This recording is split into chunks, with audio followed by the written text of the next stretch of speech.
Olá, boa noite. Criança de 7 anos é atropelada por van no residencial Nova Terra, em São José de Ribamar.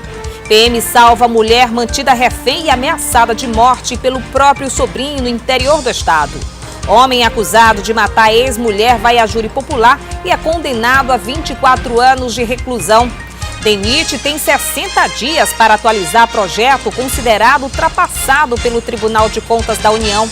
E ainda, Sampaio Corrêa realiza treino tático para o Superclássico contra o Motoclube.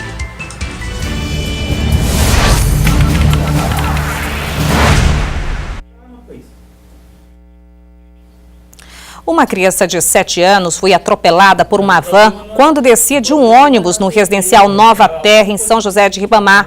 O motorista fugiu sem prestar socorro à vítima, que precisou passar por procedimentos cirúrgicos. Gabriele permanece internada no Centro de Referência em Neurodesenvolvimento, Assistência e Reabilitação de Crianças em São Luís. Gabriele Sofia já passou por 4 cirurgias. Segundo a família, deve ser submetida a pelo menos mais uma. Também não tem previsão de alta. A mãe conta que a menina de 7 anos de idade teve fraturas nas 2 pernas após ser atropelada por uma van ao descer de um ônibus escolar nesta rua, no residencial Nova Terra. Toda vez eu ia deixar meus filhos na parada, inclusive pedia sempre para eles dois sentarem perto do motorista e não irem para trás e simplesmente só descerem na escola. E ao voltarem, ao retornarem da escola, eu sempre pedia também para o motorista só parar quando eu estiver no ponto. E não foi o que aconteceu. O outro filho de Fernanda, que também estava no ônibus escolar, por pouco também não foi atingido pelo motorista da van, que deixou o local sem prestar socorro. Se apresentou horas depois à polícia. Ela se revolta com a situação. Esses ônibus deveriam ter monitores, pelo menos no mínimo 2 monitores para cada ônibus escolar, coisa que não tem. Os ônibus são superlotados. Todas as crianças vão em pé naquele ônibus ali, porque nem os assentos também não prestam dentro daqueles ônibus. Em Brasília, um maranhense de 40 anos foi preso em flagrante suspeito de molestar uma jovem no início desta semana. O vídeo mostra o momento em que a polícia encontra o suspeito. Ele estava dentro deste barraco, próximo à Ponte do Bragueto. O homem de 40 anos é acusado de importunar sexualmente uma jovem no início da tarde desta segunda-feira. Com ele, a polícia apreendeu roupas, coturno e até cacetete do Exército. A vítima, de 18 anos, estava caminhando aqui na 113 Norte quando foi surpreendida pelo homem. Ele teria a agarrado e tocado nas partes íntimas dela. A garota conseguiu fugir e foi até a delegacia da mulher.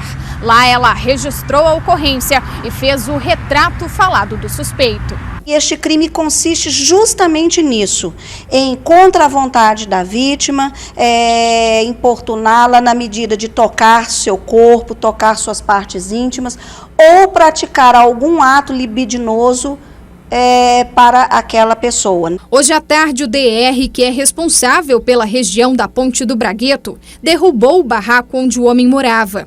De acordo com os fiscais, é a 4ª vez que eles tentam retirar ele de lá. A gente está atento, né, ao nosso patrulhamento diário aí e já vai orientando eles, retirando, fazendo esse serviço, né.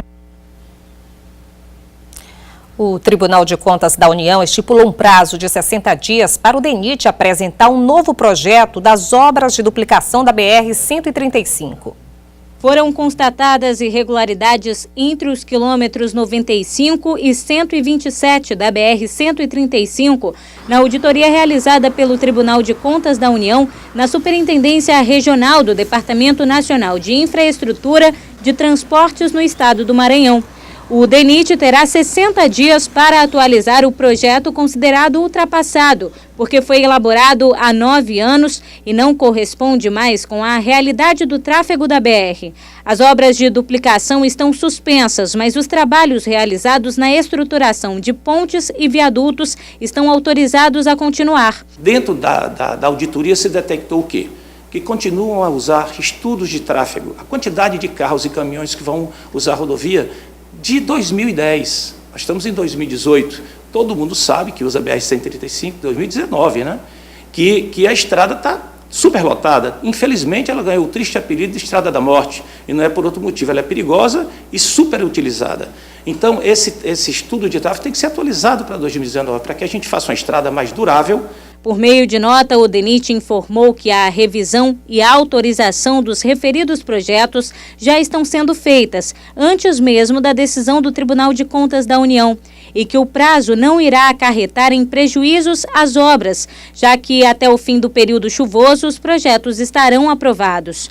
Mas, além da suspensão, outros problemas impedem a execução da obra em alguns trechos. Na realidade, a obra vem sendo atrasada por problemas com as comunidades quilombolas. O Ministério Público Federal está tratando disso.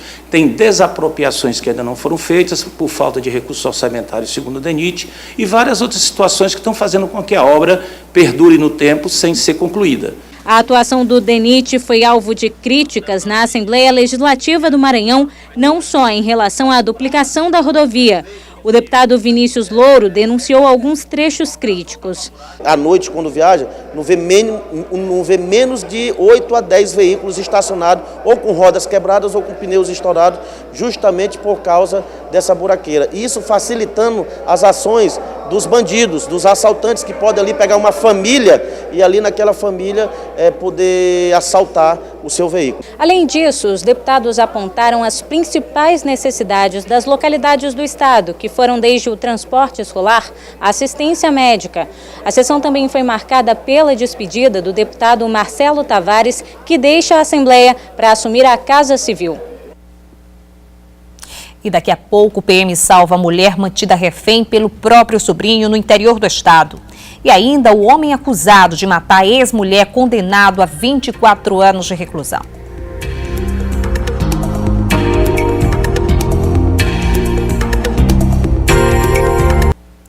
Em Coelho Neto, a 364 quilômetros da capital, um jovem armado com um facão fez a própria tia refém dentro de casa. O repórter Rafael Duarte tem os detalhes. Gabriel Lucas da Conceição, de apenas 18 anos, foi conduzido pela Polícia Militar de Coelho Neto após ameaçar a própria tia e também moradores. Ele manteve a tia refém utilizando um facão e um simulacro de arma de fogo. Após denúncia de populares, a guarnição da PM se deslocou até o local e averigou a situação. O acusado se refugiou na residência da tia, fazendo a mesma refém, com um facão no pescoço. Os policiais iniciaram as negociações no sentido de conter Gabriel. O esposo da vítima chegou a invadir o local, tendo a guarnição que intervir para evitar o pior. O acusado foi algemado e amarrado com cordas e encaminhado à UPA e à Delegacia de Polícia Civil. De Coelho Neto, Rafael Duarte para o Jornal da Difusora. E foi condenado a 24 anos e 6 meses de reclusão um homem acusado de matar a ex-mulher com 49 facadas. O crime aconteceu em 2017 no Polo Coroadinho. João Batista dos Santos foi a júri popular nesta segunda-feira, acusado de assassinar a ex-companheira Domingas Ladiele Souza Maciel, com quem teve 2 filhas. O crime ocorreu em novembro de 2017, 3 meses depois que Domingas havia se separado de João Batista após ter descoberto uma relação extraconjugal do companheiro. Inconformado com a separação, ele foi até a casa da vítima, onde a matou com vários golpes de faca. Após o crime, João Batista ficou escondido na casa de uma prima.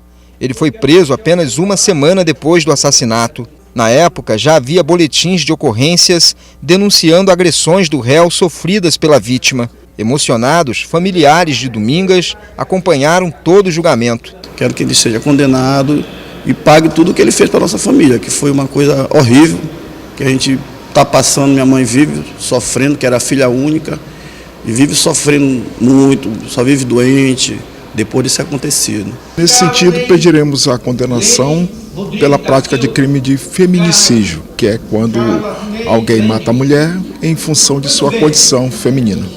Por ser assassino confesso, a defesa de João Batista espera apenas que o réu tenha um julgamento justo. Praticamente garantir os direitos processuais dele, não é forçar nada, inventar nada além do que já está no processo, e garantir que ele tenha um julgamento justo. Basicamente isso. Durante o período chuvoso, a atenção dos pais deve ser redobrada quanto à saúde das crianças. É que nesta época aumentam os casos de viroses. Entre as mais comuns está o rotavírus, que acomete também os adultos. Raquel tem 2 filhos pequenos, um menino de 3 anos e a Isis, de 1 ano e 4 meses de idade. A preocupação maior é justamente com a filha, em relação às viroses. Isso porque a faixa etária mais suscetível à doença é entre 0 e 2 anos de idade. Por isso a mãe não descuida. Não deixa muito exposto ao sol, nem quando está chovendo ou serenando, evita de sair, porque se pega uma gripezinha, muda completamente. Essas imagens justificam a preocupação dos pais com os filhos. Em São Luís, o clima tem mudado com muita frequência. Tempo abafado e calorão, mas em poucos instantes, mudança total. O tempo fecha e vem aquela chuva, aquela passageira ou mais intensa, os temporais. Ora chuva, inclusive ainda estou um pouco molhado aqui com a roupa molhada, ora sol, que já saiu na manhã de hoje aqui na capital São Luís.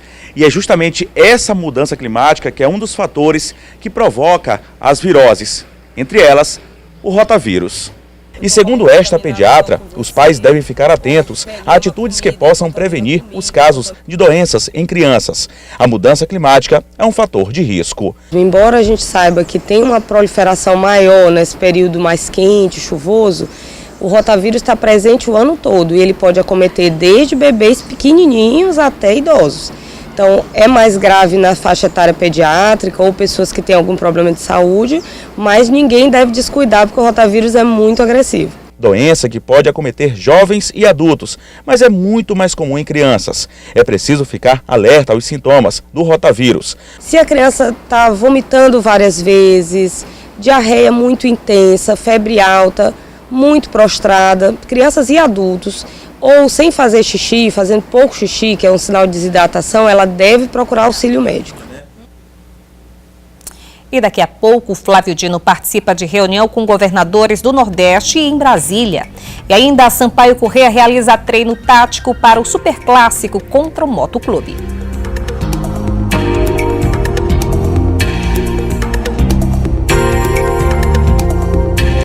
A Justiça Federal condenou os 2 homens acusados pelo assassinato do delegado federal Davi Farias de Aragão, ocorrido em maio do ano passado em uma residência no bairro Araçagi, em São José de Ribamar. Davi Costa Martins foi condenado a 32 anos e 6 meses de prisão em regime fechado.